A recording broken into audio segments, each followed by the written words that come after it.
Hi guys, welcome back to another Discovery 2 TD5 video, and in our recent videos we've been replacing the springs and shocks. Now they're 2-inch lift springs and shocks and they replaced what was already on there. However, when we took it for the MOT, this is why we're doing a lot of this work, because a few things went on the MOT. And when we went for the MOT tester said to us that the brake lines at the front and the back were basically too short because of the lift. Obviously the rear axle, if you go over a bump it can drop and basically rip the brake line and cause a catastrophic failure. So we're deciding to do this job now while we've got things off. So what we've gone for is stainless steel brake hose kit. It's made by Brit Part. I think it's about £30. You get the front and the back. I'll show you that in a minute. It's from JGS 4x4. That's the code, and I'll put a link in below. The kit includes the 4 brake lines, 2 for the front, 2 for the back. There is a difference with them, and some copper washers for the banjo nut connector. So we'll just show them.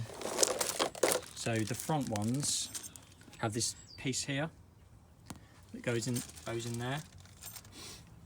And obviously you've got your banjo and your top nut here. This whole piece looks like it pushes through there like a flange. At the moment we're in the process of cleaning it up. And if you look at the general condition of our hoses, they're not on the ferrules, especially here. They're not in good condition, so they really do need to be replaced. Do you want to add anything to that? Yeah. These hoses are held in with one of these retainer clips. You can buy them clips as well. Yeah, the point I was going to make is you don't get them with your hoses. That's what a new one looks like. Yeah. And it slides on there like that and locks it in, stops it, because that just literally pushes through the hole, or should do.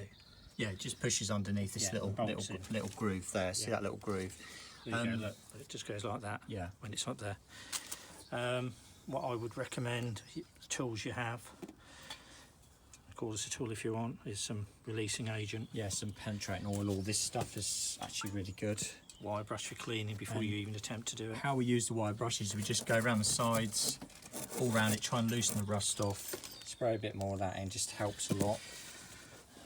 If you've got a proper brake span, it helps because you get more leverage. But it is 11mm if you need it. We're using 11. Are you sure it's not the 10? No, it's definitely the 11. It's the 11, and that just makes the job a bit easier.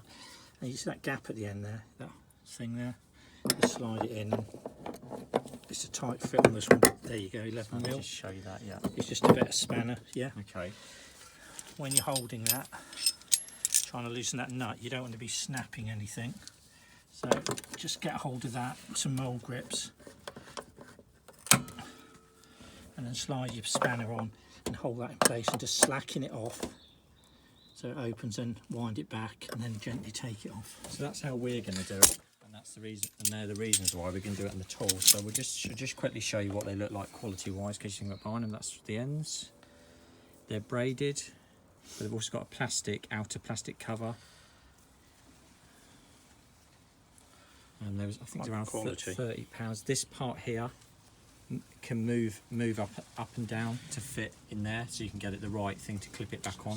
Because obviously the ABS cable clips onto it, them little yellow bits. Yeah, you can see we've moved that one quite. These are the so you can, as John's showing, you can move it back and forth to accommodate to make sure you get it fitted. And these are the rear ones. They don't have that middle section. They just sit like that.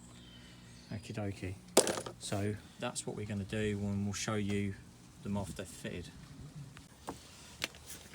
Okay, so the stainless steel lines are in. I'll just show you what we've done. We've got a new clip up the top. This whole part pushes through and the clip goes under. You can't really see it when it's corroded, but that is what it looks like. And then you've got this part here, it runs through here. We should put a clip behind it, the flange, so it's solid.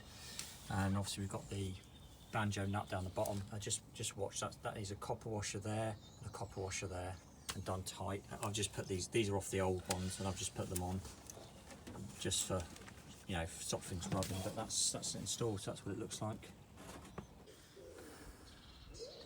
So this is the rear axle. We're got it on axle stands on the chassis either side, jacked up by them radius arms there. And if you have it on a ramp for an MOT inspection, or the whole thing just goes. This is how tight the stock brake lines are. See, look, they are like pin tight. So that's what they're talking about. That's why you need to change them.